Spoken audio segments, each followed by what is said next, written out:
Hi ಶಿಕ್ಷಕರೇ, ನಮ್ಮ Educare media plus YouTube ಚಾನಲ್ಗೆ ತಮಗೆಲ್ಲ ಆತ್ಮೀಯವಾದ ಸ್ವಾಗತ. ನಮ್ಮ ಚಾನಲನ್ನು ಸಬ್ಸ್ಕ್ರೈಬ್ ಮಾಡಿಕೊಳ್ಳಿ, ಪಕ್ಕದಲ್ಲಿರ್ತಕ್ಕಂಥ ಒಂದು ಬೆಲ್ ಬಟನನ್ನು ಕ್ಲಿಕ್ ಮಾಡಿ. ಶಿಕ್ಷಕರಾದ ನಾವು ಇಂದು ಲಭ್ಯ ಇರತಕ್ಕಂತಹ ತಂತ್ರಜ್ಞಾನವನ್ನು ಬಳಸಿಕೊಂಡು ಮಕ್ಕಳಿಗೆ ಅಗತ್ಯವಾದ ಚಟುವಟಿಕೆಗಳನ್ನು ಅಂದರೆ ಕಲಿಕಾ ಚಟುವಟಿಕೆಗಳನ್ನು ರೂಪಿಸುವುದು ಇಂದಿನ ಅಗತ್ಯವಾಗಿದೆ, ಅನಿವಾರ್ಯತೆಯೂ ಕೂಡ ಆಗಿದೆ. ಆದ್ದರಿಂದ ಇಂದಿನ ಒಂದು ವಿಡಿಯೋದಲ್ಲಿ ನಾವು ಮಕ್ಕಳಿಗಾಗಿ ಕೆಲವೊಂದು ಕ್ವಿಜ್ಗಳನ್ನು ಯಾವ ರೀತಿ ರೂಪಿಸಬಹುದು, ಅದರ ಮೂಲಕ ಮಕ್ಕಳ ಕಲಿಕಾ ಮಟ್ಟವನ್ನು ಯಾವ ರೀತಿ ಮೌಲ್ಯಮಾಪನ ಮಾಡ್ಬೋದು ಅಂತಕ್ಕಂಥದ್ದನ್ನು ನೋಡೋಣ. ಒಂದು ಅಪ್ಲಿಕೇಶನ್ ನಾನು ನಿಮಗೆ ಇಲ್ಲಿ ಪರಿಚಯ ಮಾಡಿಕೊಡ್ತಾ ಇದ್ದೀನಿ.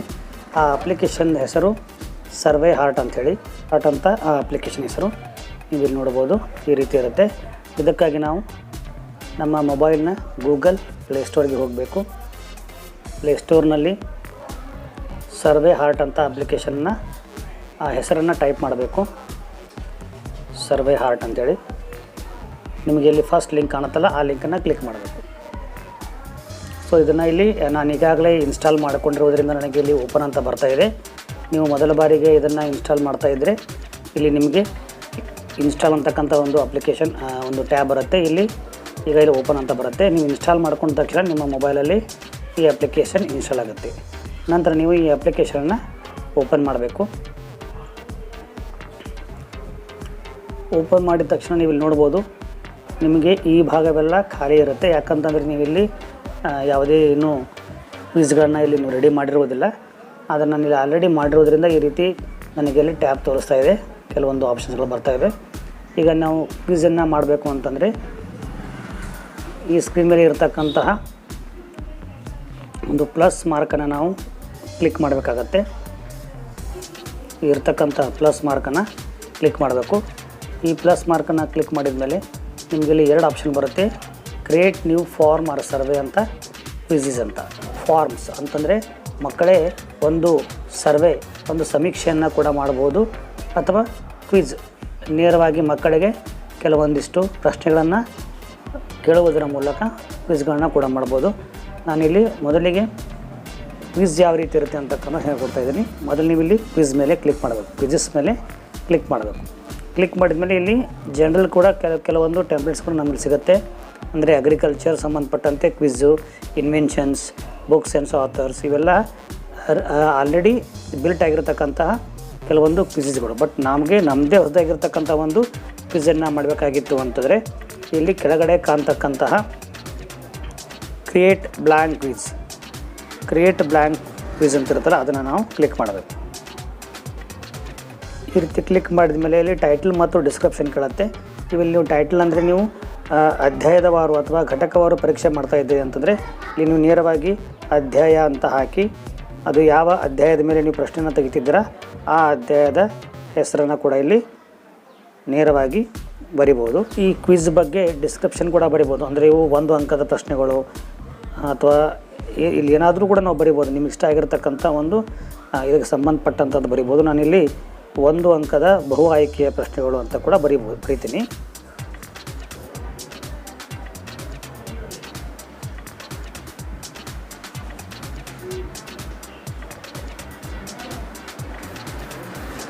ಈ ರೀತಿ ಬರೆದ ನಂತರ ಇಲ್ಲಿರ್ತಕ್ಕಂತಹ ಪ್ಲಸ್ ಸಿಂಬಾಲನ್ನು ನಾವು ಮತ್ತೆ ಕ್ಲಿಕ್ ಮಾಡಬೇಕಾಗತ್ತೆ.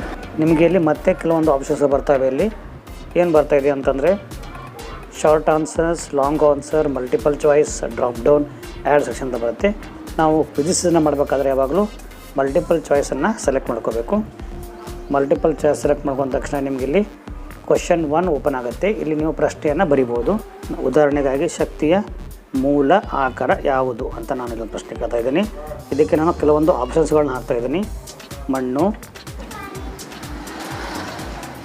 ಗಾಳಿ, ಇಂಧನಗಳು, ಸೂರ್ಯ. ಇಲ್ಲಿ ನಿಮಗೆ ಗೊತ್ತಿರುತ್ತೆ ಸರಿಯಾದ ಉತ್ತರವನ್ನು ನಾವು ಇಲ್ಲಿ ಕೊಟ್ಟಿರ್ತಕ್ಕಂತಹ ರೈಟ್ ಮಾರ್ಕ್ ಮೇಲೆ ಕ್ಲಿಕ್ ಮಾಡಬೇಕಾಗತ್ತೆ. ರೈಟ್ ಮಾರ್ಕನ್ನು ಕ್ಲಿಕ್ ಮಾಡಬೇಕು. ಇದು ಸರಿಯಾಗಿರುತ್ತಲ್ಲ, ಸರಿಯಾಗಿ ಉತ್ತರದ ಒಂದು ಪಕ್ಕದಲ್ಲಿ ಒಂದು ಚೆಕ್ ಬಾಕ್ಸ್ ಇರುತ್ತೆ. ಆ ಚೆಕ್ ಬಾಕ್ಸಿನ ಮೇಲೆ ನಾವು ಕ್ಲಿಕ್ ಮಾಡಬೇಕು. ಈಗ ನಾನು ಇಲ್ಲಿ ಕ್ಲಿಕ್ ಮಾಡ್ತಾಯಿದ್ದೀನಿ, ಸೂರ್ಯ ಅಂತಕ್ಕಂಥದ್ದು ಸರಿಯಾದ ಉತ್ತರ. ಇದಾದ ನಂತರ ಈ ಒಂದು ಸ್ಕ್ರೀನ್ನ ಕೆಳಗಡೆ ಕ್ಲಿಕ್ ಮಾಡಿ ಮತ್ತೆ ಪ್ಲಸ್ಸನ್ನು ಕ್ಲಿಕ್ ಮಾಡಬೇಕು. ಕ್ಲಿಕ್ ಮಾಡಿದ ನಂತರ ಮತ್ತೆ ಮಲ್ಟಿಪಲ್ ಚಾಯ್ಸನ್ನು ಸೆಲೆಕ್ಟ್ ಮಾಡ್ಕೊಬೇಕು. ಈಗ ಎರಡನೇ ಪ್ರಶ್ನೆ ಬರುತ್ತೆ. ಎರಡನೇ ಪ್ರಶ್ನೆನೂ ಕೂಡ ನೀವು ಇಲ್ಲಿ ಬರಿಬೋದು. ಆಪ್ಷನ್ಸ್ನ ನಾನು ಕೊಡ್ತಾ ಇದ್ದೀನಿ ಇಲ್ಲಿ. ಇಂಧನಗಳು, ಸಾಗರ ಶಕ್ತಿ, ಭೂಗರ್ಭ ಶಕ್ತಿ,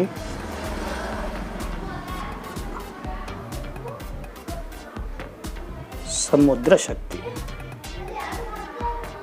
ಇದರಲ್ಲಿ ಸರಿಯಾದ ಉತ್ತರ ಇಂಧನಗಳಿದೆ. ಅದಕ್ಕೆ ನಾನಿಲ್ಲಿ ಇಂಧನಗಳನ್ನು ಟಿಕ್ ಮಾಡ್ತಾ ಇದ್ದೀನಿ.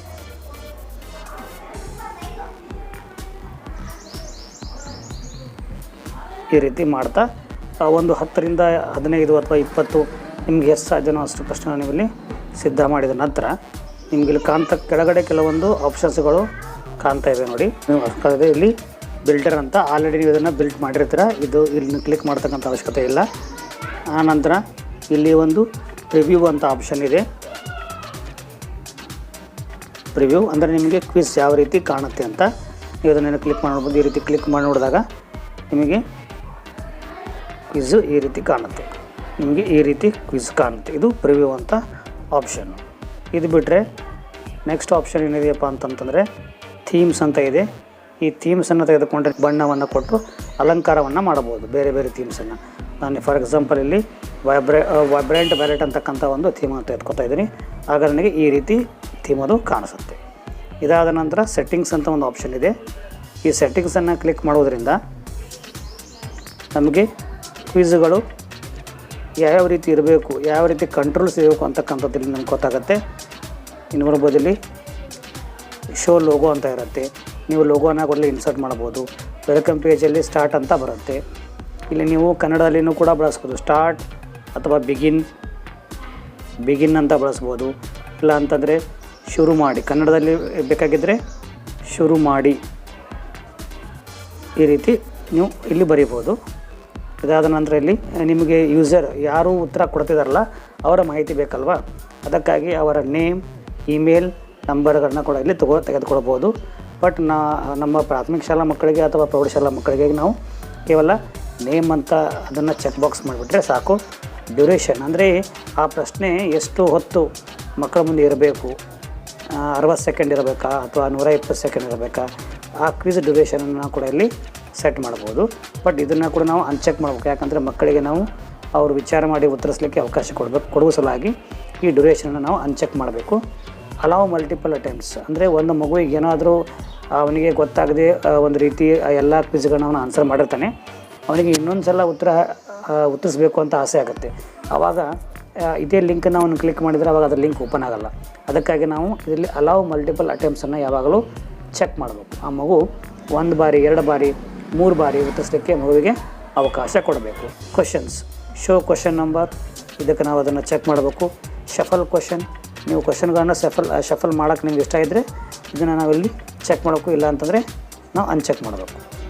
ಇಷ್ಟೆಲ್ಲ ಬರೋದು ಆದಮೇಲೆ ಸೆಟ್ಟಿಂಗ್ಸ್ ಎಲ್ಲ ಆದಮೇಲೆ ಇಲ್ಲಿ ನಿಮಗೆ ಒಂದು ಆಪ್ಷನ್ ಕಾಣುತ್ತೆ ನೋಡಿರಿ, ಸಬ್ಮಿಟ್ ಅಂತ ಕಾಣುತ್ತಲ್ಲ. ಈ ಸಬ್ಮಿಟನ್ನು ನಾವು ಕ್ಲಿಕ್ ಮಾಡಿಬಿಟ್ರೆ ನಮ್ಮ ಒಂದು ಕ್ವಿಜ್ದ ಲಿಂಕು ರೆಡಿ ಆಗುತ್ತೆ. ಇದನ್ನು ಕ್ಲಿಕ್ ಮಾಡಿದಾಗ ಕ್ರಿಯೇಟಿಂಗ್ ಕ್ವಿಜ್ ಅಂತ ಬಂದು ಇಲ್ಲಿ ಕ್ವಿಜ್ ಲಿಂಕ್ ಬರುತ್ತೆ. ನೀವು ಇಲ್ಲಿ ಏನು ಮಾಡ್ಬೋದು, ಲಿಂಕನ್ನು ನೇರವಾಗಿ ಕಾಪಿ ಕೂಡ ಮಾಡ್ಬೋದು. ಆಮೇಲೆ ಅದನ್ನು ಬೇರೆ ಬೇರೆ ಗ್ರೂಪ್ಗಳಿಗೆ ಕೂಡ ಮೇಲ್ ಆಗಿರ್ಬೋದು, ವಾಟ್ಸಪ್ ಆಗಿರ್ಬೋದು. ಈಗಂತೂ ನಾವು ವಾಟ್ಸಪ್ಪನ್ನು ಭಾಳ ಈಸಿಯಾಗಿ ಬಳಸ್ತೀವಿ. ಹಾಗಾಗಿ ನಾವು ನೇರವಾಗಿ ಇಲ್ಲಿ ವಾಟ್ಸಪ್ಪನ್ನು ಬಳಸ್ಬೋದು. ವಾಟ್ಸಪ್ಪಿಗೆ ಈ ಲಿಂಕನ್ನು ಕ್ಲಿಕ್ ಮಾಡೋದ್ರ ಮೂಲಕ ನೇರವಾಗಿ ನಾವು ವಾಟ್ಸಪ್ಗೆ ನಮಗೆ ಬೇಕಾಗಿರ್ತಕ್ಕಂಥ ಗ್ರೂಪಿಗೆ, ನೀವು ಶಾಲೆಯ ಒಂದು ವಿದ್ಯಾರ್ಥಿಗಳ ಗ್ರೂಪ್ ಮಾಡಿದರೆ ಆ ಗ್ರೂಪಿಗೆ ಅಥವಾ ಒಂದು ಪರ್ಸನಲ್ ನಂಬರ್ಗೆ ಕಳಿಸ್ಕೊಂಡು ನಂತರ ಅದನ್ನು ಮತ್ತೊಬ್ಬರಿಗೆ ಶೇರ್ ಮಾಡ್ಬೋದು. ಈ ರೀತಿ ನಾವು ಕ್ವಿಝನ್ನು ರೆಡಿ ಮಾಡ್ಬೋದು. ಈಗ ಅದು ಯಾವ ರೀತಿ ಲಿಂಕ್ ಇರುತ್ತೆ ಅಂತ ಈಗ ನಾನು ಇಲ್ಲೊಂದು ಲಿಂಕನ್ನು ಕಳಿಸಿದ್ದೀನಿ ವಾಟ್ಸಪ್ಪಲ್ಲಿ. ಆ ಲಿಂಕ್ ಯಾವ ರೀತಿ ಓಪನ್ ಆಗುತ್ತೆ ಅಂತಕ್ಕಂಥದ್ದನ್ನು ನೋಡೋಣ. ನೀವು ಇಲ್ಲಿ ನೋಡ್ಬೋದು, ನಾನು ಇಲ್ಲೊಂದು ಲಿಂಕನ್ನು ಕಳಿಸಿದ್ದೀನಿ. ಆ ಲಿಂಕ್ ಈ ರೀತಿ ಬರುತ್ತೆ, https://quizri.in/ ಈ ರೀತಿ ಬಂದು ಬರುತ್ತೆ. ಈ ಲಿಂಕನ್ನು ಕ್ಲಿಕ್ ಮಾಡಿದಾಗ ಕ್ವಿಜ್ ಶೀಟ್ ಒಂದು ಓಪನ್ ಆಗುತ್ತೆ. ಅಧ್ಯಾಯ ಲೋಹಗಳು ಮತ್ತು ಅಲೋಹಗಳು 1 ಅಂಕದ ಆಯ್ಕೆ ಪ್ರಶ್ನೆಗಳು ಅಂತ ಬರುತ್ತೆ. ಇಲ್ಲಿ ನಾನು ಸ್ಟಾರ್ಟನ್ನು ಕ್ಲಿಕ್ ಮಾಡ್ತೀನಿ. ಇಲ್ಲಿ ನನ್ನ ಹೆಸರನ್ನು ಹಾಕ್ತೀನಿ, ಸ್ಟಾರ್ಟ್ ಕ್ವಿಝ್ ಅಂತ ಕೊಡ್ತೀನಿ. ಕೊಟ್ಟು ಇಲ್ಲಿ ಪ್ರಶ್ನೆಗಳು ಬರುತ್ತೆ, ಅದಕ್ಕೆ ಆಪ್ಷನ್ಗಳು ಬರುತ್ತೆ. ಆ ಪ್ರಶ್ನೆಗೆ ಸರಿಯಾದ ಆಪ್ಷನ್ ನಾನು ಇಲ್ಲಿ ಎಂಟ್ರಿ ಮಾಡ್ತೀನಿ.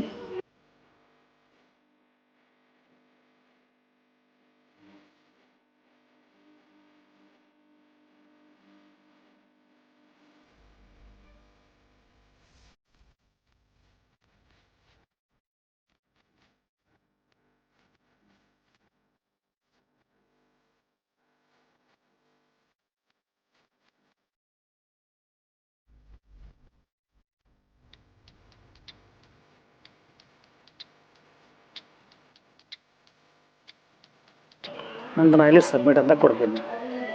ಸಬ್ಮಿಟ್ ಕೊಟ್ಟ ತಕ್ಷಣ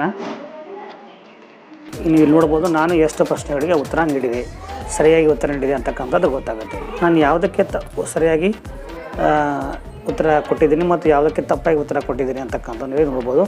ಲೋಹಗಳನ್ನು ಎಳೆದು ತಂತಿಯನ್ನಾಗಿ ಮಾಡುವ ಲೋಹದ ಗುಣ ಇಲ್ಲಿ ನೋಡ್ಬೋದು. ಇಲ್ಲಿ ರೆಡ್ ಮಾರ್ಕ್ ಬಂದಿದ್ದರೆ ಇದು ಉತ್ತರ ತಪ್ಪಾಗಿರುತ್ತೆ. ಆಮೇಲೆ ಅದೇ ಗ್ರೀನ್ ಮಾರ್ಕ್ ಬಂದಿದ್ದರೆ ಅದು ಉತ್ತರ ಸರಿಯಾಗಿರುತ್ತೆ. ಈ ರೀತಿ ನನ್ನ ಮೌಲ್ಯಮಾಪನೆಯಲ್ಲಿ ನನಗೆ ಗೊತ್ತಾಗುತ್ತೆ. ಇದಾದ ನಂತರ ನಿಮ್ಮ ವಿದ್ಯಾರ್ಥಿಗಳು ಎಷ್ಟು ಜನ ಸರಿಯಾಗಿ ಉತ್ತರ ನೀಡಿದ್ದಾರೆ, ಎಷ್ಟು ಜನ ಅಟೆಂಡ್ ಮಾಡಿದ್ದಾರೆ ಅನ್ನೋದು ನಿಮಗೆ ಗೊತ್ತಾಗಬೇಕಾದ್ರೆ ನೀವು ನೇರವಾಗಿ ಸರ್ವೆ ಹರ್ಟ್ ಅಂತಕ್ಕಂಥ ಅಪ್ಲಿಕೇಶನ್ನ ಕ್ಲಿಕ್ ಮಾಡಬೇಕು. ಆವಾಗ ನಿಮಗಿಲ್ಲಿ ಒಂದು ಸ್ಕ್ರೀನ್ ಓಪನ್ ಆಗುತ್ತೆ. ನೀವಿಲ್ಲಿ ನೋಡ್ಬೋದು, ನಿಮಗಿಲ್ಲಿ ಸ್ಕ್ರೀನ್ ಓಪನ್ ಆಗುತ್ತೆ. ಇಲ್ಲಿ ನೀವಿಲ್ಲಿ ನೋಡ್ಬೋದು ಅಧ್ಯಾಯ ಲೋಹಗಳು ಮತ್ತು ಅಲೋಹಗಳು ರೆಸ್ಪಾನ್ಸಸ್ 1 ಒಬ್ಬರು ಇಲ್ಲಿ ರೆಸ್ಪಾನ್ಸ್ ಮಾಡಿದ್ದಾರೆ. ಅಲ್ಲಿ ವ್ಯೂ ಆನ್ಸರ್ಸನ್ನು ಕ್ಲಿಕ್ ಮಾಡಿದಾಗ ಯಾರು ರೆಸ್ಪಾನ್ಸ್ ಮಾಡಿದ್ದಾರೋ ಅವರ ಹೆಸರು ಇಲ್ಲಿ ಓಪನ್ ಆಗುತ್ತೆ. ಇದು ಇಲ್ಲಿ ನೋಡ್ಬೋದು. ನಾನು ಬೇರೆ ಒಂದು ಕ್ವಿಝನ್ನು ಮಾಡಿದ್ದೀನಿ. ಇಲ್ಲಿ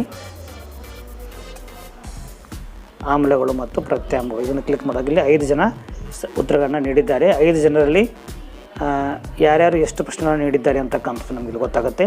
ನಾನು ಇಂಡಿವಿಜುವಲ್ ಒಬ್ಬ ವಿದ್ಯಾರ್ಥಿಯನ್ನು ಕ್ಲಿಕ್ ಮಾಡಿದಾಗೂ ಕೂಡ ಆ ವಿದ್ಯಾರ್ಥಿಯ ಪರ್ಫಾರ್ಮೆನ್ಸ್ ಇಲ್ಲಿ ಗೊತ್ತಾಗುತ್ತೆ.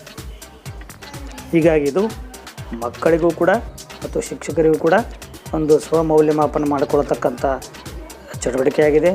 ಮಕ್ಕಳು ತಮ್ಮ ಉತ್ತರಗಳನ್ನು ತಾವೇ ಪರೀಕ್ಷೆ ಮಾಡಿಕೊಳ್ಳಬಹುದು. ಶಿಕ್ಷಕರು ಇಂತಹ ಕ್ವಿಜ್ಗಳನ್ನು ನೀಡುವುದರಿಂದ ಮಕ್ಕಳಿಗೂ ಏನೋ ಒಂಥರ ಖುಷಿ ಉಂಟಾಗುತ್ತೆ. ಅವರು ಉತ್ಸಾಹದಿಂದ ಈ ಒಂದು ಚಟುವಟಿಕೆಯನ್ನು ಮಾಡ್ತಾರೆ. ಅದಕ್ಕಾಗಿ ಇಂತಹ ಆ್ಯಕ್ಟಿವಿಟಿಗಳನ್ನು ನಾವು ಮಾಡುವುದರ ಮೂಲಕ ವಿದ್ಯಾರ್ಥಿಗಳೊಂದಿಗೆ ನಿರಂತರವಾಗಿ ಸಂಪರ್ಕದಲ್ಲಿರ್ಬೋದು. ಅವರ ಕಲಿಕಾ ಮಟ್ಟವನ್ನು ಆಗಾಗ ನಾವು ಪರೀಕ್ಷೆ ಮಾಡುತ್ತಿರ್ಬೋದು ಅಂತ ಹೇಳ್ತಾ ಈ ವಿಡಿಯೋ ನೋಡಿದ್ದಕ್ಕಾಗಿ ತಮಗೆಲ್ಲರಿಗೂ ಧನ್ಯವಾದಗಳು. ಈ ವಿಡಿಯೋ ತಮಗೆ ಇಷ್ಟ ಆಗಿದ್ದಲ್ಲಿ ದಯವಿಟ್ಟು ಲೈಕ್ ಮಾಡಿ, ಶೇರ್ ಮಾಡಿ ಮತ್ತು ಕಮೆಂಟ್ ಮಾಡಿ. Thank you.